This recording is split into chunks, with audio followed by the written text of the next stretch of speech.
Now Democratic Congressman Matt Cartwright of Pennsylvania. President Obama said a strike on Syria was a matter of national security. Congressman, take a listen.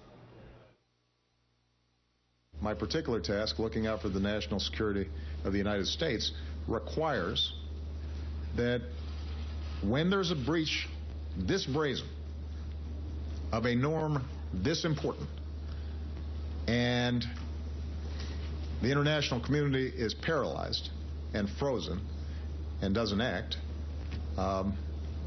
then that norm begins to unravel. Congressman, at last check, you were undecided. Did you hear anything from the president's comments a few moments ago in St. Petersburg that sways you? Well, Craig, I am undecided, and I am undecided by choice. I don't intend to make a decision until next week when the final classified briefing takes place, 5 p.m. on Monday. And I'll tell you why. You know, we just heard Chuck Todd talking about war weariness in the United States, and a terrific representative from Maryland, Congressman Chris Van Hollen, has referred to it as the overhang of Iraq. I say to you, I think it's more than those things. It's anger. People are angry in this country because we didn't just go to war. We didn't just suffer casualties. We didn't just see kids coming home with missing limbs and post-traumatic stress disorder. We went through all of that because we were lied to. We were drawn into Iraq because of an administration that lied to us. And Congressman, to those who would say that Syria is different from Iraq and Syria is different from Afghanistan, your response to that would be what?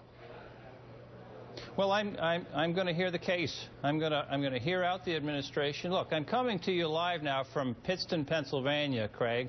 This is the home of T.J. Romishin, who in May of 2007 was a lieutenant in the Army. He took a bullet across his face. It went through his eyes. He lost his eyesight.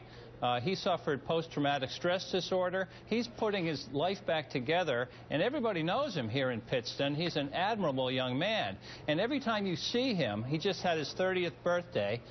He's doing 5K races with his father. We all admire this man, but every time we see him, we get angry when we remember we were lied to and drawn into that war for no good reason. Now, of course, this is all different. Yeah. We have a president who opposed that war, who is a reluctant warrior, and who is proposing not war, but limited missile strikes. Congressman, so I intend to hear out the administration. Congressman, let's just say hypothetically, Congress decides to refuse to grant the president this power, and the president decides to act anyway.